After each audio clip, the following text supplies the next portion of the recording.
This is for Year 12 Methods. It comes out of 5A question number 9.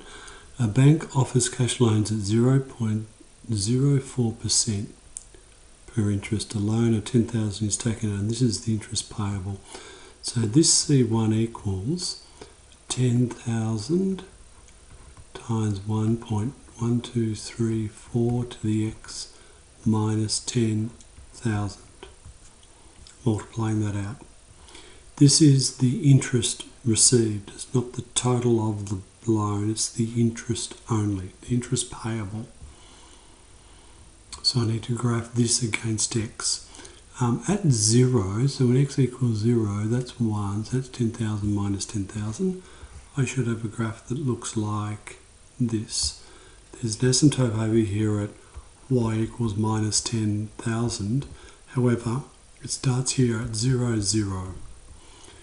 Find the interest payable. Okay, so over here on my calculator, I've got 10,000 times this.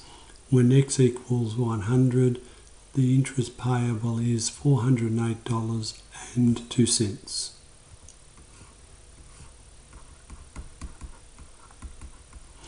And for 300 days, it's $1,274.70.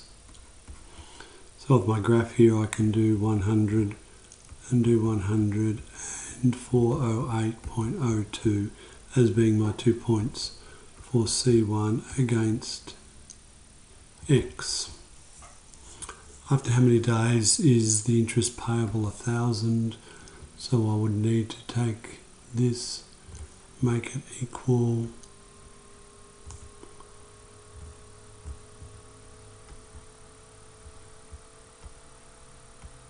1,000 and solve for x.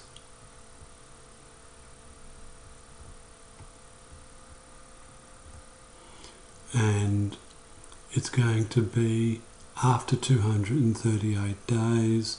After how many days is the interest payable? 1,000. After 239 days. Because after 238 days will be less than 1,000. A loan offers $10,000 and charges the fee of this. The amount charged over X days is given by this. Okay, so I'm going to have a situation where I'm going to have this is going to be y equals 4.25x. And if I put 4.25x, open up a graphing window, change my scale from 0 to, let's say 400. And I know that my minimum will be 0, and after 300 it was, so let's say we go up to 1,000.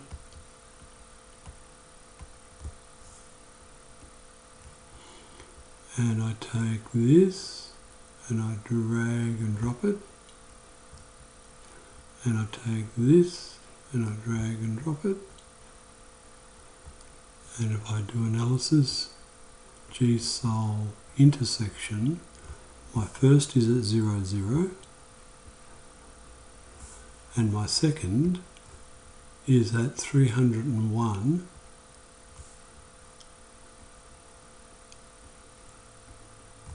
So 301.1646. So find the smallest value of x for which C2 is smaller than C1. The smallest value for which C2 is smaller than C1. C2 is now smaller than C1.